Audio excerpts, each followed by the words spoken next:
Bon, l'objectif maintenant, ça va être de se créer un canevas dans lequel on va pouvoir mettre des composantes et éventuellement avoir notre jeu. Alors, si on regarde notre document HTML, on va s'intéresser plus à ce qui se passe dans le body. Ici, ce qui se passe dans le header, ça ne nous intéresse pas pour l'instant. Et ici, maintenant, on voit qu'on a utilisé des nouvelles balises HTML qui s'appellent Canva. Et puis, comme j'ai expliqué dans une vidéo précédente, on a donné un identifiant qui s'appelle Canva 1. Donc, on va contrôler tout ce qui se passe à l'intérieur de cet élément HTML-là avec du JavaScript. Donc, on va aller voir ici dans notre programme JavaScript, pong.js, et puis on va venir définir l'espace de jeu. Donc, ce qu'on va faire essentiellement, c'est qu'on va définir un rectangle qu'on va situer dans notre écran. On va mettre une petite bordure, on va centrer tout ça, on va choisir une couleur, et ensuite, dans les autres étapes, on va commencer à mettre des balles, la palette et le mouvement. Comme on a fait dans nos programmes précédents, on veut être en mesure de contrôler un élément HTML ici, qui a un identifiant qui s'appelle Canva 1. Donc, on utilise la méthode document_getElementById. On précise qu'on veut avoir l'information de l'élément qui s'appelle Canva 1. Et on va tout simplement mettre ça dans une variable que j'ai choisi d'appeler ici Canva. Donc ça va nous permettre par la suite de pouvoir contrôler ce qui se passe dans cet élément-là.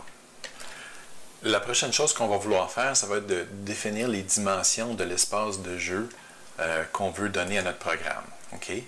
Donc, notre variable Canva ici, maintenant, on peut aller préciser sa largeur et sa hauteur avec les paramètres width et height. Maintenant, c'est possible aussi avec JavaScript d'utiliser des méthodes qui s'appellent innerWidth et innerHeight qui vont aller mesurer pour nous les dimensions de la fenêtre de notre furteur, parce que ça se peut des fois que notre furteur soit, par exemple, réduit. Donc ici, on aurait peut-être, je ne sais pas, là, 900 pixels, puis ici, on en aurait peut-être 1200. Donc on peut... notre programme va pouvoir s'adapter un peu, ou enfin va pouvoir se définir à l'intérieur de cet espace-là qui n'est pas toujours maximisé. Donc les deux lignes suivantes ici vont définir la largeur de notre canevas égale à la largeur de la fenêtre, et même chose pour la hauteur. On va voir dans quelques instants qu'on va prendre seulement une fraction de ça, mais commençons par ça pour le moment.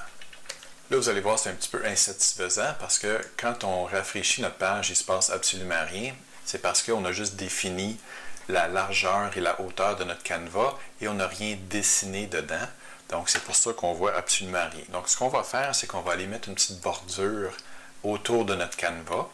Et la meilleure façon de faire ça, c'est dans notre style ici. Donc, rappelez-vous, dans notre HTML, notre canevas a un identifiant qui s'appelle Canva 1. Donc, on peut facilement prévoir un style qui vient cibler très exactement cet identifiant. Quand on met un carré ici, communément appelé un hashtag, ça veut dire que les styles vont s'appliquer seulement à cet élément qui s'appelle Canva 1. Et puis, on va venir mettre une bordure. On va dire une bordure tout simplement solide, comme on fait d'habitude. 1 pixel de large et de couleur noire. Donc, quand on fait ça, on va aller voir ce que ça donne. Alors, si on rafraîchit, effectivement, on voit ici qu'il y a une bordure qui est apparue et on voit là que c'est un peu trop grand. Pour jouer dans ces dimensions-là, c'est un peu trop grand. Donc, ce qu'on va faire, c'est on va revenir ici à notre JavaScript.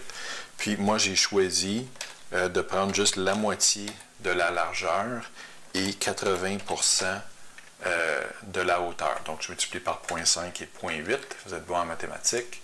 Donc, quand je fais ça, on voit que notre espace de jeu, maintenant, est défini à l'intérieur du carré noir. Et puis, on va lui mettre une couleur de fond.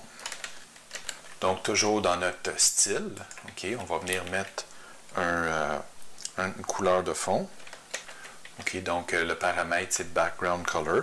On peut choisir, par exemple, si on passe une table de ping-pong, on peut prendre un vert ordinaire. On va voir ce que ça donne.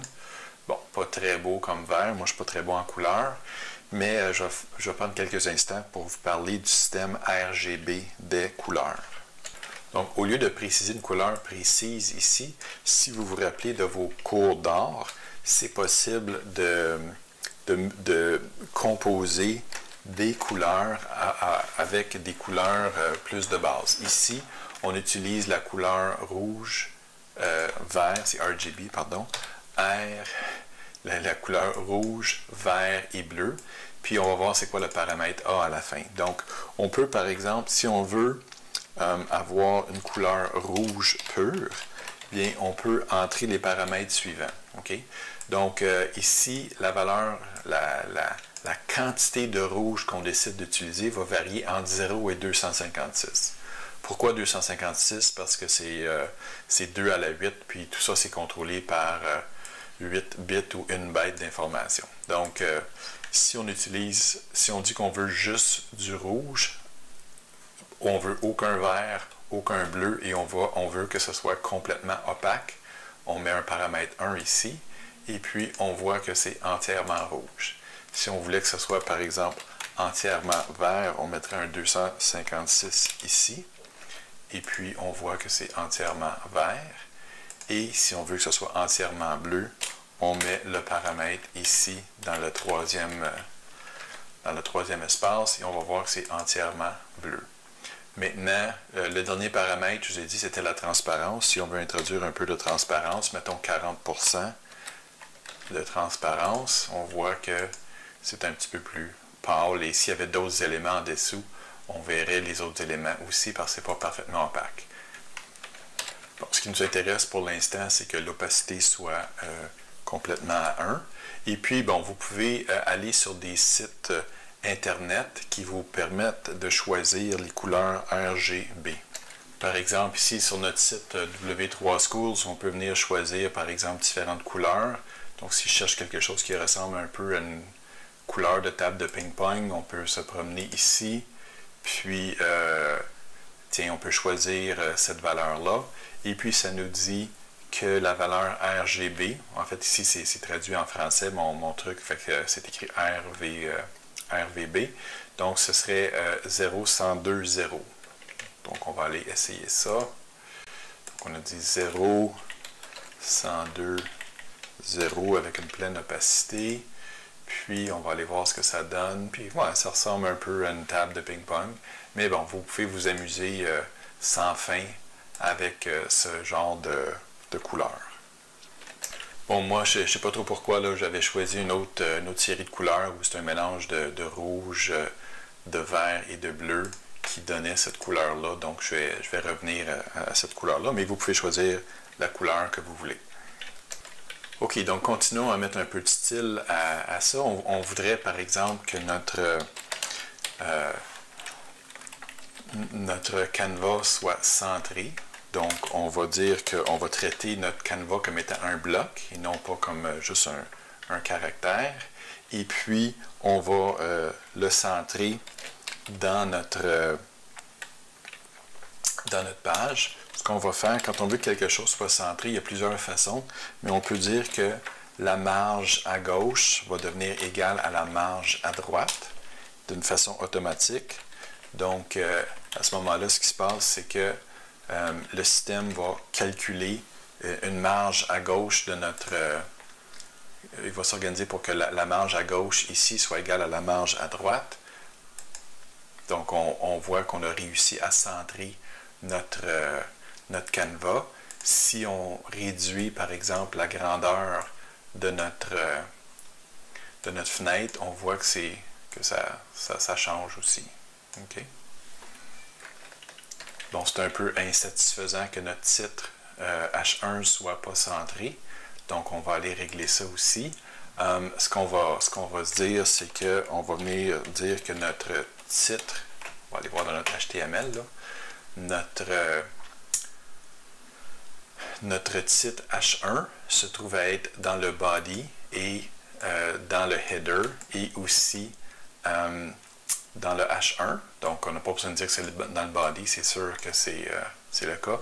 Donc, on veut que tous les header 1 qui sont à l'intérieur du header soient centrés. Donc, ici, on va dire, par exemple, quand on a dans la section header et aussi dans la section H1, on voudrait que le texte soit aligné. Donc, le paramètre qui nous intéresse, c'est text align et on va dire que c'est centré. On va aller voir ce que ça donne. On veut que le texte à l'intérieur du header ici soit aligné au centre. Et puis voilà, on a notre multipunct. Donc, si vous voulez changer la couleur, par exemple, de l'entête, bien, libre à vous de le changer aussi. Bon, je ne suis pas très bon dans les couleurs, mais si vous voulez le mettre, par exemple, en bleu, vous pouvez utiliser aussi tous les trucs RGB. On pourrait le mettre de la même couleur que j'ai choisi ici, par exemple. OK. Donc, si c'est le cas, ça va être écrit dans la même couleur. Mais bon, moi, je vais tout simplement laisser ça à droite. Je suis désolé, là, j'arrête pas de cliquer là-dessus, je ne sais pas pourquoi. Je vais revenir ici, et puis voilà, c'est redevenu en noir. OK, donc voilà le fichier CSS. Donc, les premières lignes ici de 11, les lignes 11, 12 et 13 servaient pour centrer le canevas. Et puis, la ligne 15 a mis une bordure noire autour. La ligne 16, c'est la couleur du canevas. Et on a également ici centré notre header. Et puis, ici, on a décidé que notre canevas allait avoir une largeur de 0.5 de la fenêtre et aussi une hauteur de 0.8. Ça, vous pouvez le changer. Si vous voulez, par exemple, faire plus quelque chose qui ressemble à un jeu de quilles, bien, vous pouvez mettre ça à 25% ici. Puis, ça a l'air plus d'une allée de quilles que d'autres choses. Mais pour l'instant, là, moi, je vais travailler avec 0.5. OK, donc, mission accomplie. On a réussi à centrer un peu notre canevas, on a centré notre titre, et puis on va s'arrêter là. Et puis dans une prochaine étape, on va commencer à dessiner des éléments.